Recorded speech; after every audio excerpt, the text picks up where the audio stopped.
حضرت تھانوی کے پاس ایک آدمی آیا.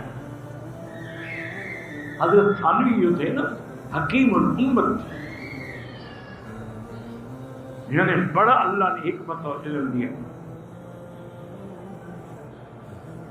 وہ حضرت کی خدمت میں آیا اور اس نے کہا کہ حضرت، حضور پاک کا وسیلہ مانگنا مدینہ شریف میں جا کر حضور کے واسطے سے دعائیں کرنا جو ہے کیا جائز ہے؟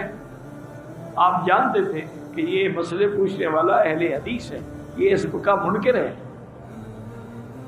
حضرت تھانوی تو قائل تھے، حضرت حاجی امداد اللہ مہاجر مکی بھی قائل تھے، حضرت تھانوی بھی قائل تھے وسیلے کے، لیکن اس کو بھی وہ جانتے تھے کہ بھئی یہ منکر ہے، یہ تو قائل ہے. فرمایا بھائی اگر مدینے میں جا کے صلاۃ و سلام پڑھو حضور صلی اللہ علیہ وسلم پر، یہ عمل صالح ہے یا عمل صالح نہیں ہے؟ انہوں نے کہا جی حضور پہ صلاۃ و سلام پڑھنا، درود پڑھنا، اور میں بس اسی عمل کا واسطہ دے دیا کروں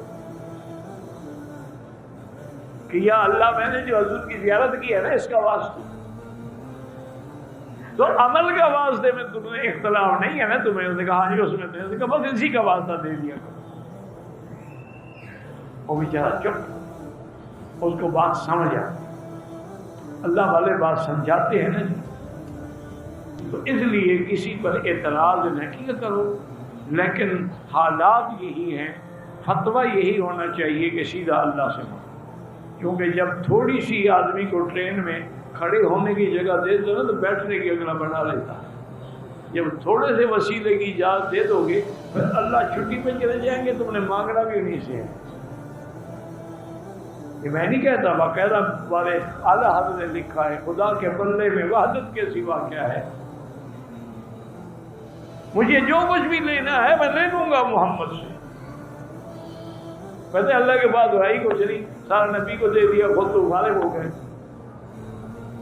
انا للہ و انا الیہ راجعون. اس لیے اجازت نہ دیا کرو تاکہ لوگ پھر وسیلہ باقی رہے گا، اللہ کی ذات باقی نہیں رہے گی.